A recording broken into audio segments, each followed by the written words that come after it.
네, 안녕하세요. 네, 오늘은 토요일입니다. 네, 이번 주 한 주간의 그 자영업에 관련된 뉴스를 제가 좀 정리를 하고 있는데요. 그 중에 재밌는 기사, 그리고 또 뭐 흥미로운 기사, 또 뭐 상식적으로 조금 알아둬야 될 기사들을 제가 발견을 했습니다. 그래서 요 기사 하나 제가 읽어 드릴 텐데요. 제가 좋아하는, 뭐, 개인적으로 알지는 못하지만, 제가 그 라디오를 들을 때 조금 집중해서 듣는 그 몇 분이 계시는데, 그 중에 KBS의 김원장 기자라고 있어요. 애초 처음에 이제 김원장 기자님 나왔을 때는 약간 발음도 이상하고, 또, 그리고 약간 좀 어색하고 그랬는데, 어느 정도 이제 짬밥을 좀 드시니까 굉장히 뭐, 말씀도 잘하시고, 또, KBS 내에서도 굉장히 잘 될 거라고 생각했어요. 그래서 그런지 모르겠는데, 대부분 사실은 제 예견이 조금 많이 맞거든요. 이분이 결국은 뭐, KBS 간판 기자처럼 지금 돼가고 있는 것 같고요. 사사건건인가요? 네, 그 진행을 좀 맡고 있잖아요. 그래서 아마 제 생각에는 이 김현정 기자 이분이, KBS 내에서 굉장히 자리를 뭐 굳건하게 지킬 것 같고, 또 아주 큰 굵직한 그런 프로그램? 뭐 그런 거를 맡아서 아마 진행할 것으로 저는 생각이 듭니다. 이 김현장 기자를 제가 관심이 있었던 것은 아침에 출근하면서 들었던 우리 황정민 아나운서. 저도 얼마 전에 황정민 아나운서랑 같이 라디오를 뭐 딱 한 번, 두 번인가 보다 했었는데, 황정민 아나운서가 오랫동안 아침 라디오 방송을 했잖아요. 그때 이제 초대 손님으로 나와서 아마 하루하루 전날의 뉴스에 대해서 이렇게 읽어주는 뭐 그런 코너였어요. 그래서 제 그때의 김원장 기자님의 말씀하시는 거 보고 굉장히 뭐 귀에 쏙쏙 들어왔고, 또 핵심을 굉장히 잘 짚어줬고, 또 황정민 아나운서가 묻는 질문에 대해서 굉장히 자연스럽게 너무 말씀을 잘하시더라고요. 제 예감이 틀리진 않았구나, 이런 생각이 듭니다. 뉴스는 제가 사실은 그 매체에 별로 그렇게 크게 신경은 쓰진 않는데요. 왜냐면 내용이 중요하니까. 근데 이번 매체는 고발 뉴스, 이상호 기자로 유명한 고발 뉴스인 것 같아요. 저 이 뉴스는 사실 처음 보거든요. 근데 이 내용을 김원장 기자랑 일문일답을 했다 그래서 제가 흥미로워서 제가 사실 기사를 열어봤는데, 역시 김현장 기자가 하는 말씀하는 내용들이 저 또 많이 배웠거든요. 모르는 게 또 있었기 때문에. 근데 이것을 저만 알면 안 되겠다, 여러분들하고 함께 공유해야 되겠다라는 생각 때문에 이렇게 내용을 좀 소개를 해드리려고 합니다. 서두가 좀 너무 길었습니다. 제가 중간에 이 김현장 기자님의 영혼으로 들어가서, 네, 제가 이렇게 아마 연기를 하게 될지도 몰라요. 왜냐면 제가 읽다가 갑자기 김원장 기자의 영혼으로 들어가는 것 같아요. 왜냐면 대답하는 것들이, 일문일답에 대답하는 것들이, 진짜로 바로 내 앞에서 얘기하는 것처럼 그 감정이 굉장히 많이 실려 있더라고요. 그 대답에. 그래서 저희가 제 귀에 다 들리는 것 같아서, 제가 될 수 있다면 제가 김원장 기자가 실제 인터뷰에서 대답하는 뭐 그런 연기를 한번 할 수 있으면 해보도록 하겠습니다. 네, 이 기사의 제목은 이영광의 발로 고 인터뷰입니다. 이영광 기자님인가 봐요. 저는 잘 모르겠습니다. 제목은 이렇습니다. 김원장 기자, 코로나는 잡히지만 경제 위기는 이제 시작. 해법은 뭐 이런 뜻입니다.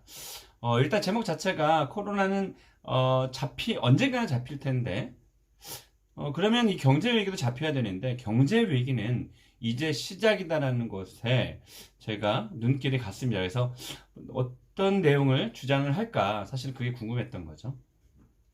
자, 이제 내용 속으로 들어가 보겠습니다. 자, 코로나19 사태로 우리나라는 물론 세계 경제가 휘청거린다. 미국 다우지수는 3분의 1 정도 급락했고, 우리나라 코스닥도 반토막 났다. 그래서 각국은 추가 경정 예산을 많게는 1000조씩 편성해서 경제 위기에 대처하고 있다. 그러나 우리는 지난 17일 11.7조 원을 추경으로 책정했다. 현재 경제 위기에 대한 조언을 듣고자 지난 24일, 4일 전입니다. 서울 여의도에서 KBS 경제 전문 기자로 사사건건의 진행자이기도 한 김원장 기자를 만났다. 다음은 김 기자와 나눈 일문일답을 정리했다. 네, 이 기사는 2020년 3월 28일 오늘입니다. 오늘 오후 2시 57분 9초에 승인이 됐고요. 수정은 15시 10분 17초에 수정이 됐습니다. 그래서 따끈따끈한 김원장 기자와의 일문일답 내용입니다. 자, 이제 들어가겠습니다. 코로나19 전 세계 강타, 경제 위기 이제 시작. 코로나19 사태로 인해 한국은 물론 세계 경제가 휘청거리는데 현재 경제 상황을 어떻게 보고 계십니까? 이렇게 기자가 질문을 던졌습니다. 자, 김원장 기자입니다. 의심의 여지 없이 100년 만에 위기가 온 것 같아요. 1929년 미국의 대공황이 제일 큰 위기였지만 그 당시 10월 24일, 25일 이틀간 주가가 합쳐서 23에서 24% 떨어졌습니다. 그런데 지금 미국이나 선진국들의 주가는 다우지수는 3분의 1 정도가 급락했고 우리 코스닥은 절반 가까이 떨어졌어요. 그야말로 미중유의 상황으로, 그러니까 전대미문의 상황인 거죠. 전에는 없었던 상황이란 뜻입니다. 미중유의 상황으로 우리가 한 번도 경험하지 못한 상황이 올 건데 바이러스는 우리가 잡아가는 상황이잖아요. 그러나 경제 위기는 이제 시작일 거라고 봐요. 큰일이네요. 네, 이제 시작이라고요? 왜냐면 이전 경제 위기 때는 먼저 외환 시장이나 경상수지 같은 문제로 큰 출렁거림이 오다가 툭툭 기업이 무너지고 고용이 줄고 하면서 우리 같은 국민들이 힘들어지는 상황이었는데 지금 이 상황은 국민들이 먼저 힘들어지고 그래서 수요 부분이 흔들리고 공급할 자재가 공급이 안 되고 지금 베트남의 삼성전자 엔지니어 180명이 긴급하게 들어갔다는 거 아니에요? 모듈을 고쳐야 되는데 그거 할 사람이 없으니까요. 그런 식으로 각 나라의 교류가 끊어진다는 말은 공급 측면에서 충격이 오고 사람이 안 움직이니까 물건을 살 수가 없는 거예요.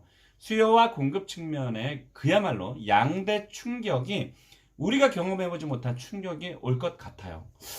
그래서 사실 이 IMF 같은 경우도요, 물론, 얼마나 지났을까? 23년 전에 이 IMF 상황은 위에서부터 아래로의 위기였다면, 왜냐면 그때는 대기업이 무너졌으니까, 한보, 기아, 혜태, 이제 이런 것들 줄줄이 도산이 됐잖아요. 그래서 그런 것들이 이제 실직자가 발생이 되고, 실직자가 발생이 되면서 소비가 주니까 위에서 밑으로 위기가 내려왔었는데, 지금은 이 코로나19 상황 같은 경우는 일단 사회적 거리두기도 하잖아요. 일단 사람들이 안 나와요. 그러면 지갑이 열리지도 않습니다. 그래서 소비가 안 일어나는 거죠. 그래서 어쩔 수 없이 우리 자영업자분들, 가게들이 보름 동안 문을 닫는다든가 아니면 한 달 동안 문을 닫는 곳도 있고요. 일주일 닫는 곳도 있고 아예 폐업을 하는 곳들도 있기 때문에 지금은 밑에서부터 이렇게 되니까 위에 중소기업이나 대기업들이 타격을 받게 되는 거죠. 심지어 지금 삼성이나 현대자동차 마찬가지지만 중국에서 제품들을 재료들을 만들어서 한국으로 오면 그것을 완성해서 수출을 하거나 내수를 하거나 이렇게 해서 상품 판매가 됐는데 지금 아시다시피 우리나라 큰 현대자동차도 마찬가지고 삼성도 이번에 또 공장을 멈췄다고 하는데 이런 것들이 일어나니까 전체적으로 일단 우리 자영업자분들 그리고 하루 벌어서 하루 먹고 사는 분들들 또 일단 기업에서 잘려나가시는 분들 가게가 문을 닫아서 또 잘려나가는 직원분들 이런 분들이 생기면서 아래에서 위로 위기가 오고 있다라고 이제 이런 얘기를 하는 거죠. 영국 케임브리지대 장하준 교수는 지금은 전시 상황으로 IMF보다 더 심각하다고 해요. 지금은 한국이 위험해서 외국인 투자자들이 빠져나가는 것이 아니고 다 함께 힘든 거잖아요. 마치 영화 같은 상황이에요. 시장 경제라는 거는 모든 사람이 만나야 재화와 서비스 거래가 이루어지는데 이 희한한 바이러스는 사람들 보고 만나지 말라고 해요. 가지 말래요. 모이지 말래요. 심지어 지금 뉴욕주는 아예 출퇴근도 하지 말라고 하잖아요. 경제가 멈춰서는 거죠. 그래서 IMF는 국제적인 상황이었다면 지금은 지구 경제 전반에 걸쳐서 모두 위기다라는 점에서 이 위기 상황이 강조가 된다. 제가 볼 때는 어디가 문제다가 아니고, 예를 들어서 프로야구는 언젠가 개막을 하겠죠. 관중 어떻게 할 거예요? 프로야구에 딸린 그 수많은 일자리들, 관중 없이 뭐 경기가 운영이 될까요? 유럽에서 대기업이 무너질 것에 대비한 재정을 쌓는다는 이야기가 며칠 전에 나왔을 때는 큰 회사들도 거대 그룹도 무너질 수 있다는 거예요. 트럼프 대통령이 2조 달러, 그러니까 2,500조 정도 재정을 보강을 하잖아요. 우리가 1년 재정이 520조거든요. 미국이 우리나라보다 경제가 12배 정도 큰 나라예요. 그런데 1,500조 정도 재정 보강을 생각하고 있는 거죠. 어마어마하죠. 우리 이번에 11조 했잖아요. 독일이 GDP 대비해서 4.3%의 재정을 추가로 도입하겠다는 말은 독일의 재정 건전성이 GDP 대비 부채 비율이 4.3% 더 높아진다는 소리예요. 우리가 GDP 대비해서 부채 비율이 40%를 넘기네 못 넘기네 가지고 지난해 그렇게 논란을 폈는데, 독일은 이만큼의 재정을 추가 투입해서 이 위기를 극복하고 있다는 거잖아요.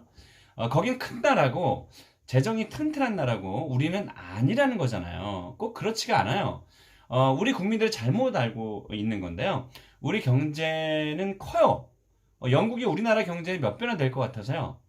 우리가 GDP가 1조 7천억 달러고요. 영국은 2조 8천억 달러예요. 2배가 안 돼요. 굉장히 그보다 커 보이지만 프랑스가 2조 7천억 달러입니다. 2배도 안 돼요. 우리는 우리 경제를 미국, 영국, 독일, 프랑스, 뭐 일본 이런 데보다 굉장히 적을 것으로 생각했는데, 그렇지 실제로는 그렇지 않아요. 그런데 이 재정 보강이 쉽지가 않아요. 재정 건전성 때문에 그런데요. 근데 다행히도 지난 며칠 동안 이제 진영과 여야를 떠나서 황교안 대표까지도 40조 원을 추경하자고 하니까 이제 정치권이 위기를 좀 인식하는 것 같아요. 근데 중요한 건 어떤 진영에서는 지금 그렇게 빚을 내면 미래 세대가 갚아야 될 거 아니냐, 뭐 이런 질문들이 있어요. 나라가 재정을 더 쓰면 올해 우리가 쓸 예산이, 국가 예산이 520조인데 10조나 100조 정도 더 쓰겠다면 대개 국채 발행으로 돈을 꼬아서 쓰는 거니까 당연히 후손들이 갚아야 되죠. 밑에 세대들이 갚아야 되는 문제죠. 그런데 우리가 부채 비율이 GDP 대비 40%고요. 독일이 조금 건전한데 그게 100%예요. 그러니까 GDP 대비 부채 비율이 100%예요.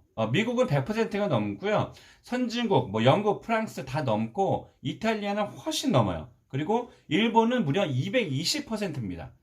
그러면 선진국은 왜 적자 재정을 할까요? 답이 있어서? 선진국들은 후손들이 갚지 않나요?